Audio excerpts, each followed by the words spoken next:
webinar. We are so happy that so many people have chosen to join us this Thursday morning. We're broadcasting live from Copenhagen and excited to get into some nerdy B2B sales and marketing stuff. So today we're going to be talking about a few different things actually, because it's all under the umbrella of getting more bang for your marketing bucks.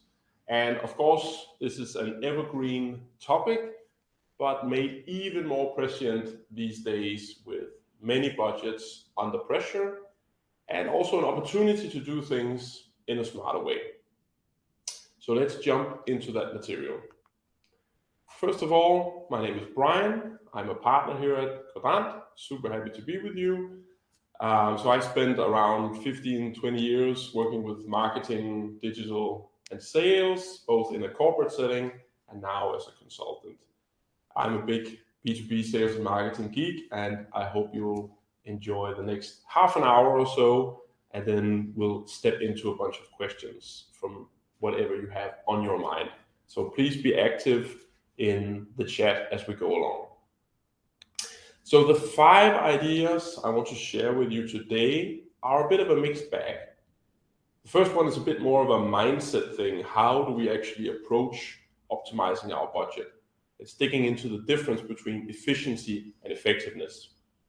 Then we're going to talk about how we balance our budgets for growth in an optimum way. We're going to talk about a touchy subject. We're going to talk about how do we make great creative.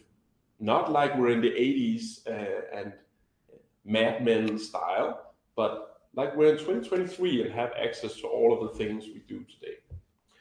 Then we're going to talk about how we measure and how what we measure influences the things we do.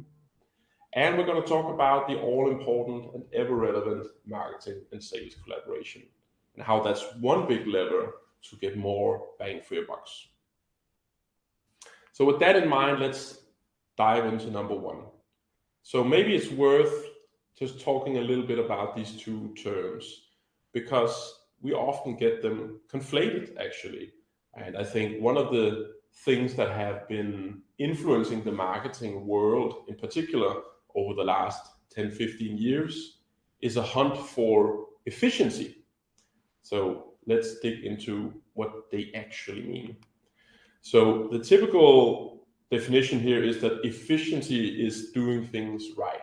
So optimizing what you're doing, getting 10% better at what you're doing, making sure your processes are right, etc. And being effective is about doing the right things, the things that really matter and have impact in the market. And I can say, as someone who spent a long time in digital, there's been this tendency to really hone in on efficiency, right? Especially the last 10-15 years, where we're constantly looking for, can I lower my cost per click 10%? Can I get a little bit cheaper impressions over here? How do I get my lead costs a little bit down?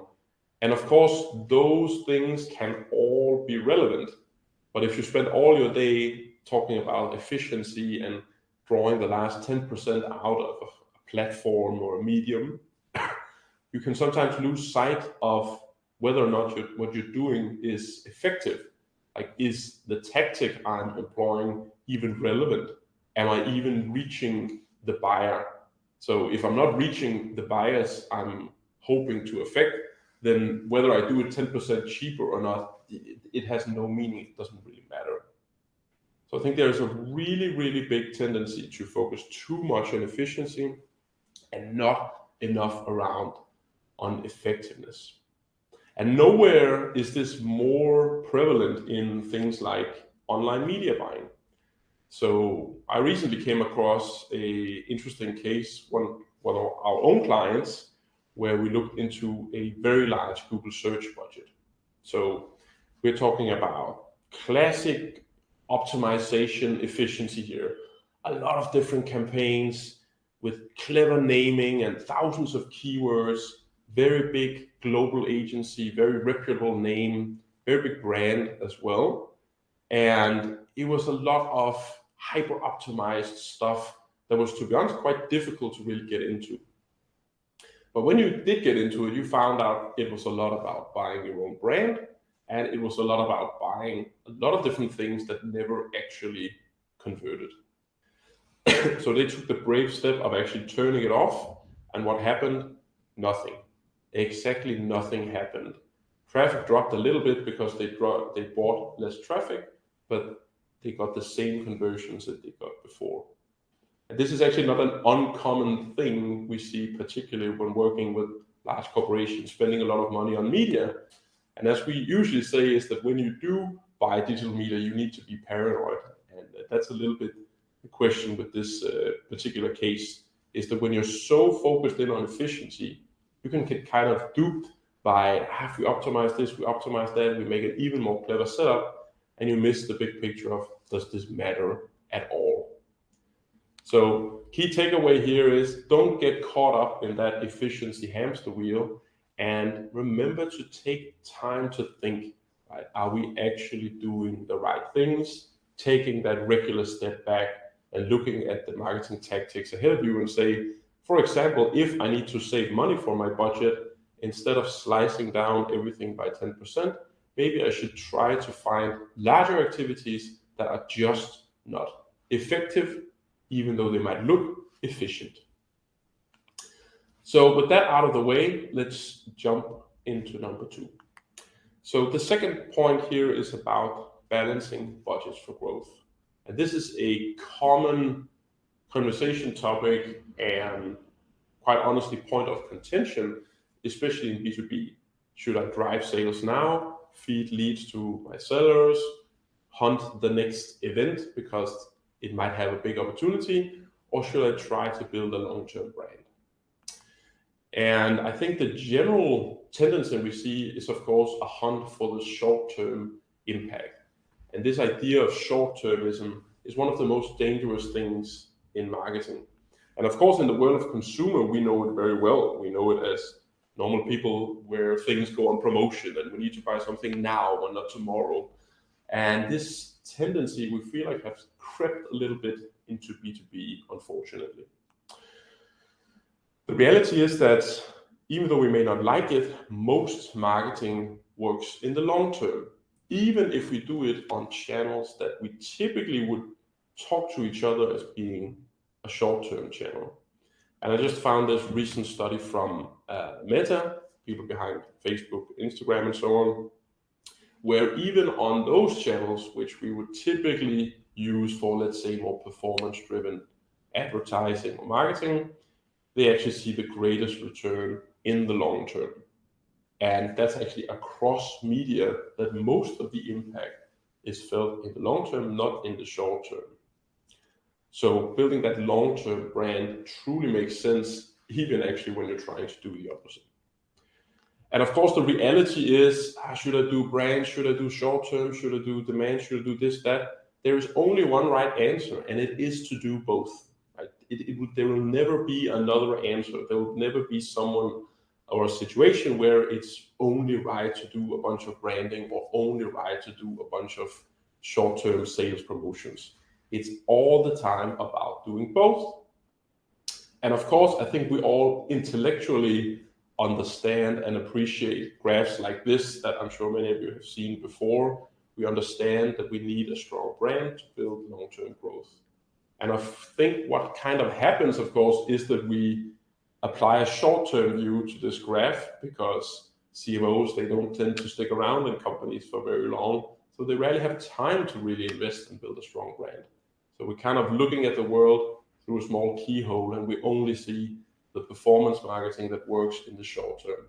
And that's great and that's important, but we also need to build that long-term brand.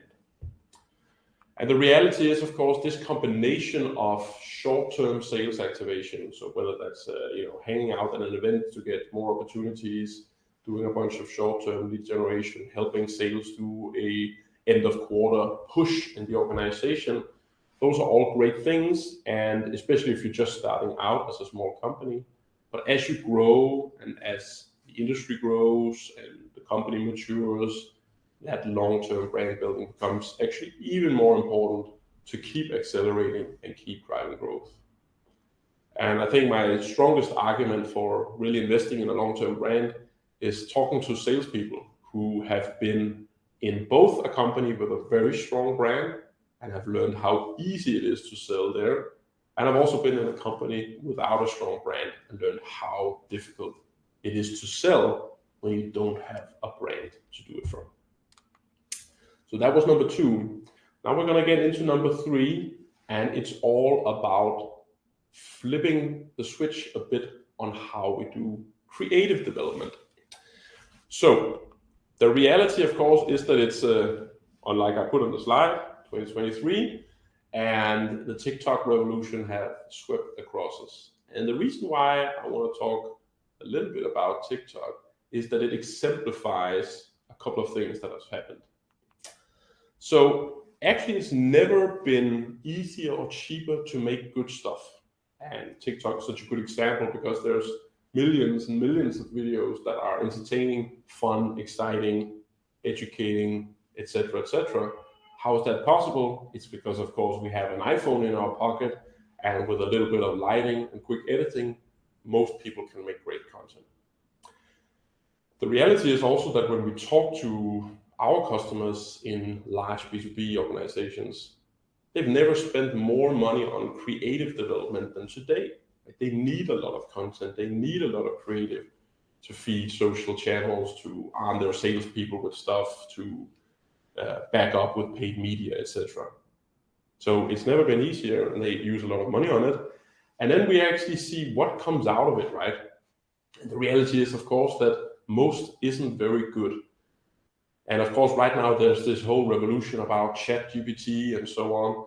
And the reality is, the reason why we can't tell the difference between a ChatGPT ad and a real ad is that most ads aren't that good at all. And what I find interesting is that this seeps into even the biggest brands in the world, right? So to maybe jump into the consumer world for just 1 second, I'm looking for a new car, I have a lot of kids, and I would like to switch to an electric car. So I went to one of my own favorite brands, which is Mercedes. So go pick up my iPhone, go to mercedes.dk. Boom, cookie banner. Great experience right off the bat. But fair enough, GDPR, etc. Let's get that out of the way. Okay, I find a car. It's a tiny static picture of a car. I think probably 90% of car images kind of look this way. Nothing is happening here. I scroll down. There is a little bit of information. Okay, I get it. Maybe I can find a few more images. I would like to see the trunk of the car because we need to pack a lot of stuff. It's not immediately possible. Okay, I click around. There's another picture and a little bit of text, whatever. And the interesting thing is, this time I tried to actually go over on TikTok and search for the same car. And here's what happened. Somebody, random guy, made a beautiful video about the same car, spending a lot of time going around the car, doing the same things you would do when you try out a car. Touch all the buttons, feel what the car actually looks like, open the different hatches, play with the computer, and try a lot of the dials and knobs and so on. And after maybe spending half a minute with this car, somehow I felt even more engaged with the car than what Mercedes probably spent millions developing on. This random guy with an iPhone and a light and a microphone actually made better for free. So there's something here that should provoke us into thinking about making creative in a different way. And what we kind of found, excuse me, is this valley of mediocrity in creative production. So on one hand, you've kind of got this, let's say, spur of the moment content, which is kind of what we're doing today here with a webinar. We've got a camera, we've got a bit of lights, we've got some slides. Okay, we're making content. Or the TikToker we showed before, again, with an iPhone and a microphone and a bit of lights. He's making content. It's fast, it's fairly unscripted, it works. And then you've got the other extreme, which are those creative productions we all dream of doing, right? The award-winning, beautifully shot, masterfully directed, content that lasts forever, right? That can be used for the next 5 years and beyond. And both of those, I think, make a lot of sense. Like, I'm not suggesting everyone should just do random TikTok videos and webinars. But I think the problem is that most creative production get caught in the middle, right? It's this kind of run-of-the-mill. You can tell that it's kind of produced by an agency, and maybe there's some kind of creative concept, and it's kind of, it just kind of passes through like, boats in the night. You don't really notice it, and it's very safe and maybe kind of product focused. It doesn't really do anything. The reality is that this is where most content production, most creative production lies today. And you kind of get the worst of both worlds. You get the cost of making it because you're kind of going through a creative process and hiring an agency and briefing and producing back and forward. It takes time, but you don't get that immediate educative, fun impact that we have an opportunity to do nowadays. So I think one of our key pieces of advice here is to go much more for the extremes. Like, if you want to go through that creative process and make something, then don't do it for a campaign that lasts 3 months. Do it for something that's going to last you for years, and do it for something where you put a significant amount of money behind activating it in the market. And don't do it 10 times a year. Maybe do it once per year or once every second year. And for the rest of your creative production, spend less on it by finding smarter, cheaper, more efficient ways of doing it. So that's a really big change for a lot of, especially corporate creative departments that have been used to this kind of way of working, where you get a brief, I bring it to an agency, I spend $500,000 on a creative concept, and then $1 million on getting a bunch of assets that don't really get used in the market because they're bland and uninspiring. It's a major change, but I think it's a needed change to, again, get more bang for your marketing bucks. With the creative out of the way, let's go to number 4 and talk about something much more interesting, which is, of course, numbers. So this is about measuring what matters. And what does that have to do with getting more out of your marketing bucks? Well, I think, of course, you kind of get what you measure, right? And we've at least experienced in B2B that when you shift the focus on what you have as your main outcomes, you also start to do things differently because you start to think in a different way. And I think a quick story to illustrate how powerful metrics can be comes from a call center. So it's the story about a British call center that wanted to make their operations more efficient. So they go down to their call center employees and say, okay, we have new KPIs. Now we're going to measure and track you. And what we can measure and track very easily is how many calls you take per day. So we're going to measure and bonus you on how many calls you take per day to make sure you're on the ball and on the phone. Okay? So when you tell that to a bunch of 20-something-year-olds, they think a little bit about that, and then they realize how they can game that system. So what happened in this call center was that the employees took the phone, picked it up, and then slammed it immediately back again, hanging up. And then, of course, 2 minutes later, the poor customer would call back, and then they took it again, and then they actually answered the phone. So instead of having only one call in the same time, they had 2 calls. So they just doubled their amount of calls with the same effort, and they were starting to hit their KPIs. And of course, this is silly, right? It makes sense for the call center agent. He's hitting his KPIs, but for the call center, it's a disaster, right? And of course, that call center would be much better off measuring different things that are harder to measure, things like customer satisfaction, but steer the behavior in the right way. So the dilemma in B2B is, of course, that we've never had more data than we have access to now, through website analytics, through attribution data, through CRM, through third-party platforms, through Google, if we're doing ad buys, or Facebook, or LinkedIn, or whatever, we have so much data at our fingertips. But it's actually never been harder to pick out what is really important here. What do I need to put as an objective for my team that they need to run after? What do I need to measure just because it's interesting to follow, but isn't a goal as such, a supporting KPI or an interesting leading indicator? And how do I tie this up with actual behavior? So this is one of the biggest problems in marketing today. And what we see is, and what we typically advise, is to try to find these goals that have a bit of tension in them, that can be sometimes a little bit tricky to measure, but drive the right behavior. So on one extreme, you kind of have these vanity metrics where it's all about impressions, reach, how many LinkedIn followers do I have, how many likes do I get, what's the click-through rate of X, Y, and Z. Now, of course, none of these drive actual business outcomes. They're all kind of vanity metrics that can be interesting to look at, but only for the marketing department every once in a while. And then on the other hand, there's of course what we're really trying to do here, right? Which is generate return to shareholders, drive total company revenue, and so on.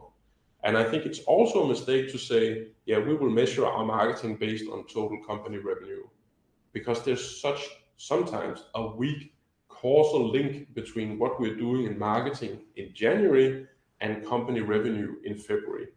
Again, marketing works in the long term, and a lot of other factors influence revenue. So what we advocate again is picking some of these goals with tension, right? Where we're kind of measuring something that has a tighter causal link. So for example, if I'm doing account-based marketing, I'm investing in these accounts. Are they growing? It's a much tighter causal link. Or the marketing leads that I'm bringing in, are they turning into pipeline? Yes, that's also the responsibility of the salespeople, obviously, working on those leads and opportunities. But again, that's where the tension comes in. It forces you to lean from marketing into sales and the rest of the business to make sure that what you're doing actually works. So the tricky part about those goals with a bit of tension in is that they can be more difficult to measure, of course, where something like a click-through rate, we can measure that very accurately. But the key takeaway from focusing on those tension goals is that it's better to measure the right things, even if it's slightly wrong, than to measure the wrong things exactly right. That's a tricky sentence, so I'm happy I kind of got that right. But of course, the point here is back to the call center. They measured how many calls you took very accurately, but it was the wrong thing, so it didn't matter. Whereas if you measure something like what's marketing's contribution to pipeline, you will get a number that's wrong. Right? It is wrong. It is not exactly right, but it's the right number to go for. It's the right number to track. It's the right number to think about when you're doing marketing, because it drives the right behavior. So with the numbers out of the way, as my last and fifth point before we move into Q&A, let's talk about something that is maybe the greatest lever for getting more out of your marketing box in B2B. And that's, of course, marketing and sales collaboration. So the sad reality, again, in many companies is that there can be a lot of great marketing being done, and there can be a lot of great sales activation being done. But if these two aren't together, aren't collaborating, they're both hindering their outcomes, even though they put in a lot of effort, they spend a lot of money, and they spend a lot of hours on doing things. And our mantra around here is, of course, that when we look at the marketing world, it's changing, especially in B2B, moving away from pure awareness, trying to get out of making a lot of events, focusing more on revenue. And that's a major change in marketing. And of course, we know sales is changing as well, away from this kind of lone wolf mentality. How do I grow? I will just hire 10 more salespeople and give them some accounts, and I will see what happens. Into, of course, selling more as a team-based play, into being more supported by digital tools, into being more scalable, into working as a more consultative seller, or leaning into e-commerce, etc. All of the things that's happening in the sales domain. And our point is, of course, we're both changing as functions. So of course we need to do it together. That's the right way to also get more out of your marketing box. Because if, for example, as a marketer, you're leaning into generating more leads, for example, if you don't have sales along with you on that journey, it does not really matter, and actually you're just wasting your money. So, as we often say, if we were a couple in sales and marketing, we might need marriage counseling and a common way forward.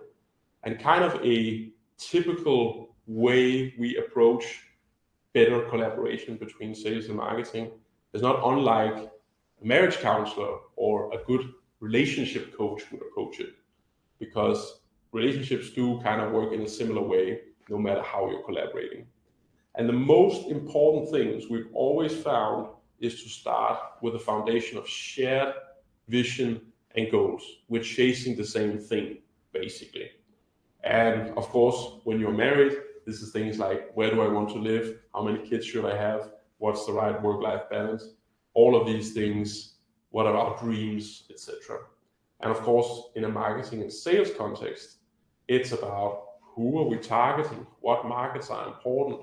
What key commercial choices have we made? Do we agree on the way there?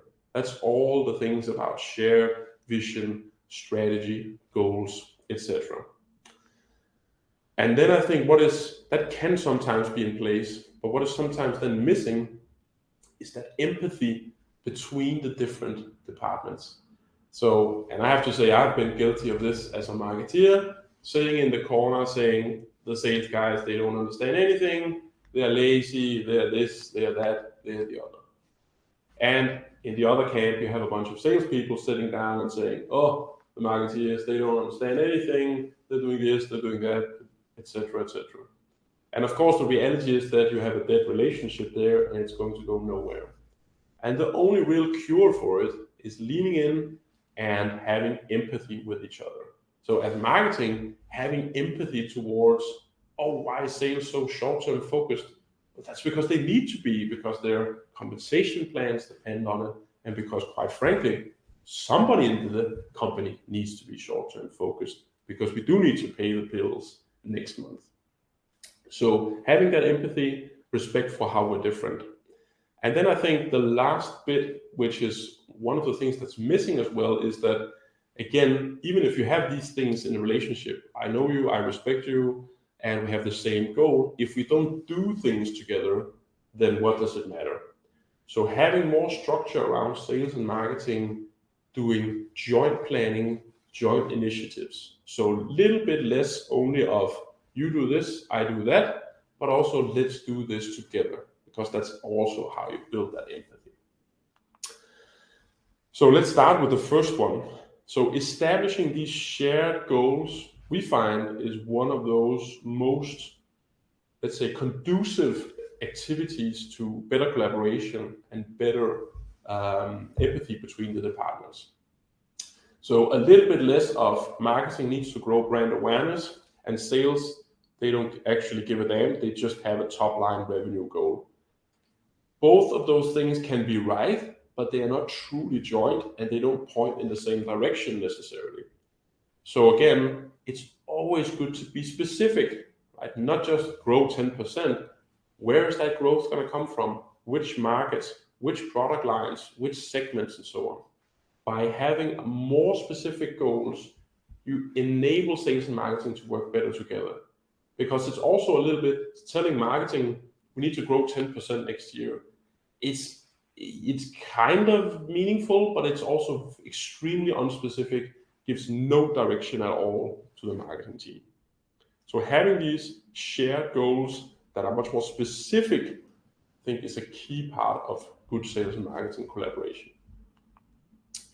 And then, of course, back to respecting each other's differences and having empathy. We sometimes use this analogy of, if we think about Lord of the Rings and the typical quest to, destroy the ring or do something other fantastical, you typically have this crew of different people with different backgrounds that represent different skill sets.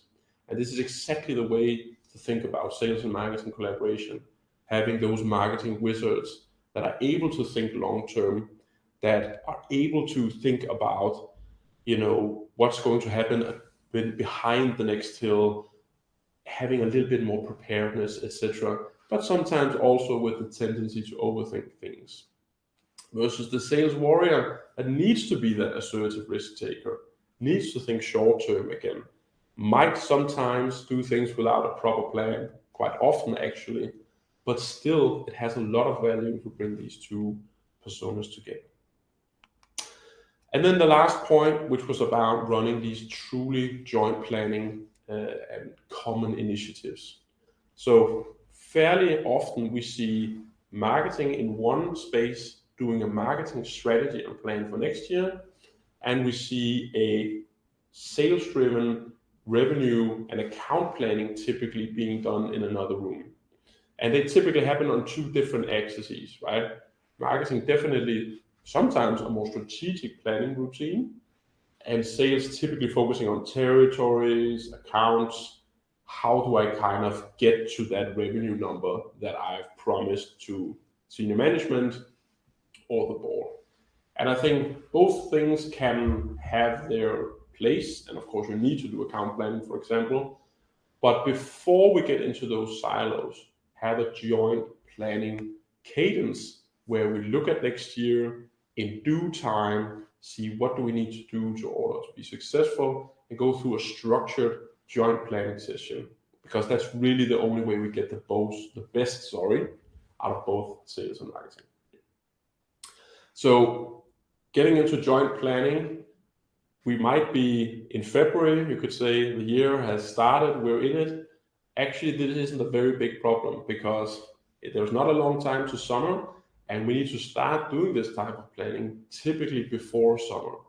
So if you're in, especially a larger corporation, this is actually the right time to start thinking about how we plan for next year amazingly, especially if you need to change the current planning process. And of course, all these things about sales and marketing collaboration, it's not because it's nice, it's not because, this is cool and we can be friends and so on. No, it's actually because it works and it has real impact on the business. So that was 30 minutes. I have stuck to time. I have been efficient. Of course, the question now is whether it was also effective. And that's, of course, up to you guys. So we'll spend the next 5-10 minutes on a bit of QA.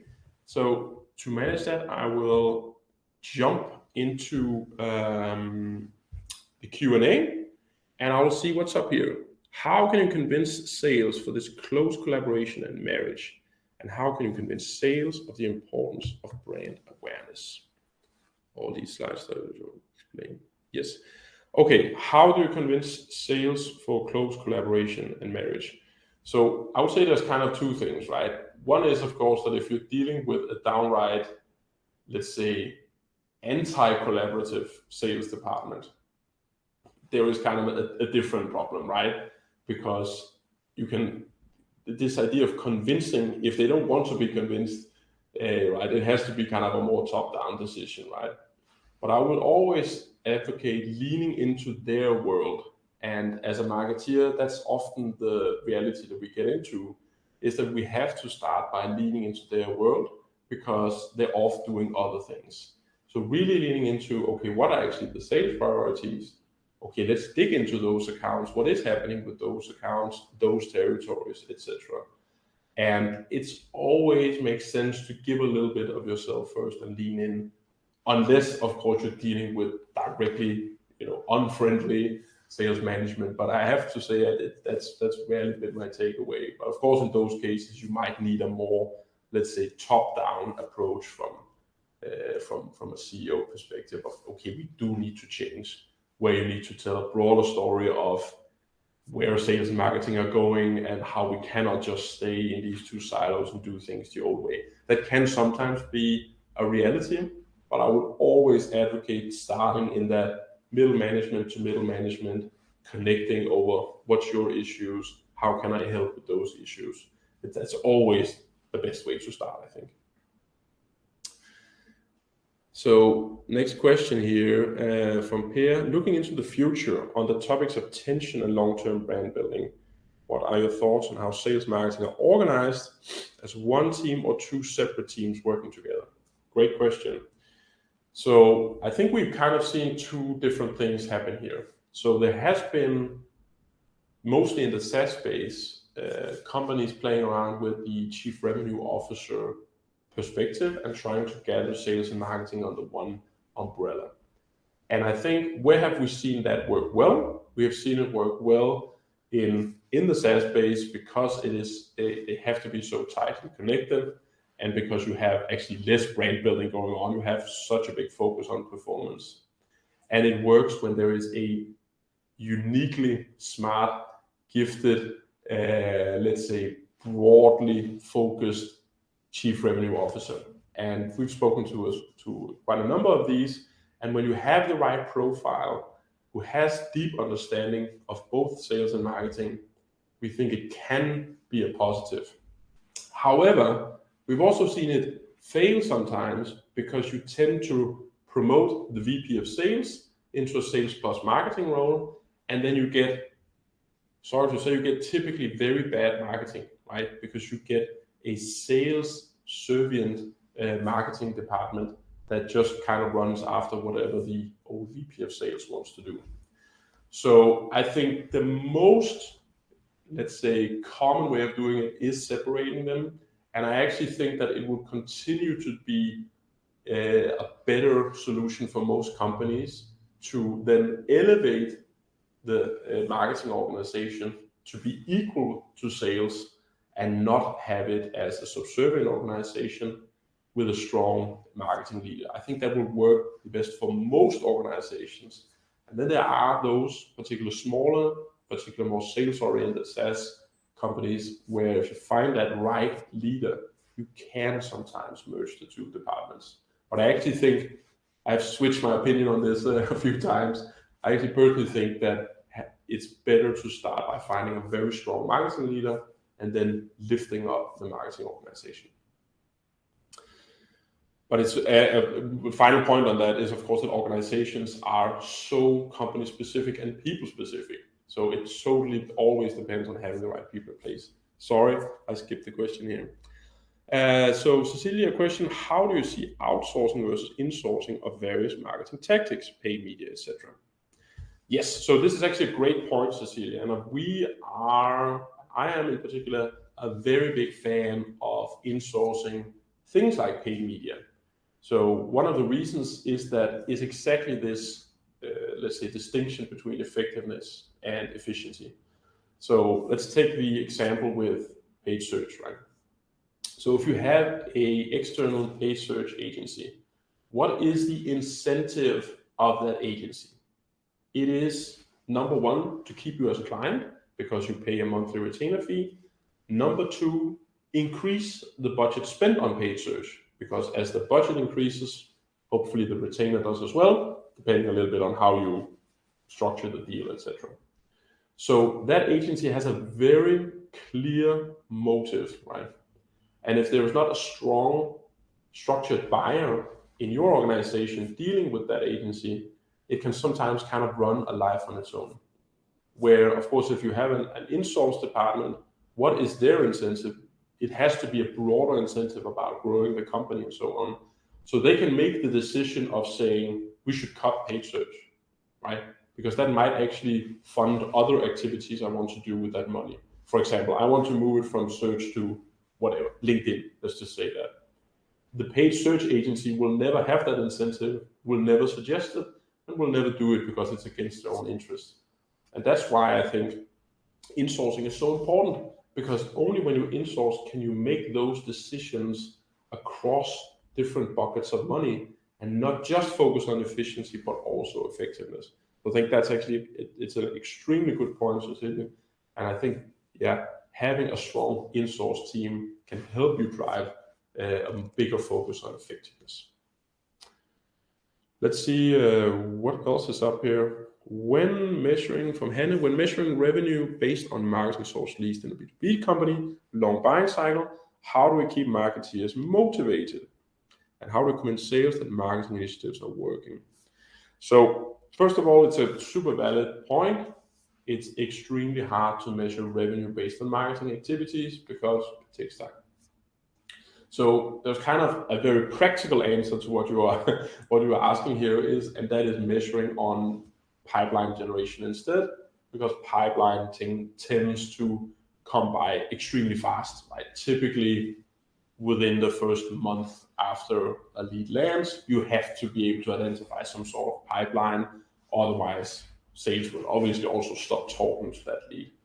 So that's the reason why pipeline is typically a better indicator of what's happening in marketing, because you can actually see results of it within 1 or 2 months. And you're absolutely right. You actually do need feedback on leads, for example, within the first month or two as marketing, because you kind of have to adjust the lead engine, channel mix, messaging, and so on based on that outcome.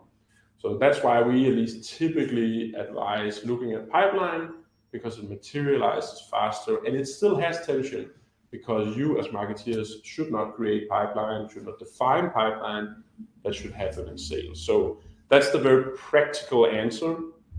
And let's say let's leave it at that for now. And in terms of the last bit about how to convince sales that marketing initiatives are working, they just take time. Again, I think looking at things like pipeline, other leading indicators, that makes sense. And of course, also looking back in time, right? If now we're in February, right? It's a very good time actually to do a proper review of 2022 in terms of marketing impact on both pipeline and revenue, because most of that has to have materialized by now. And I think this idea about convincing sales that marketing initiatives are working, if they are working, it should not be like a convincing game, because again, sales should not control the marketing budget, and the truth about what is working and what is not should either come from those numbers or because we believe in what we're doing. So one more question, perhaps for Michael. Measuring. Do we need to upgrade our marketing stack, for example, with the CDP, customer data platform, to measure correct and see where the budget should go? The answer to that is maybe. The real consultant answer is that maybe it should be, it depends. And the reason why I say that is that it is true for some companies. You will have a measuring gap here in terms of different systems and carrying over customer data over longer periods of time, where customer data platforms can make sense, right? Particularly have very long buying journeys and sometimes also sell something that does not really lend itself to, let's say, an e-commerce journey or something where a lead comes in and that lead can turn into something on its own. So in those cases, it might make sense to employ either attribution software or CDP or whatever to show those longer customer journeys. But I would also say that, again, start by measuring those things you can kind of get results and data out of today, which could be that very short, boring lead to opportunity journey. And even though, again, it's not exactly right, you're measuring the right things and you're looking at the right metrics and data, that can take you some of the way. So again, it depends a little bit on your situation. You're welcome to reach out as well if you want to get more specific. But yeah, it depends. I would not just put my faith into, okay, now I will buy a CDP, it will solve my problem. I have to have a very specific case for it. Otherwise, it can become a big project that doesn't necessarily go anywhere. So a little bit of mindful of that. I think that was the last question from my excellent moderating team. So with that in mind, I just wanted to say thank you guys for being active and participating and listening, and for the good questions. And I hope you got something out of it. And I hope you have a fantastic Thursday. And I will see you next time. Bye-bye.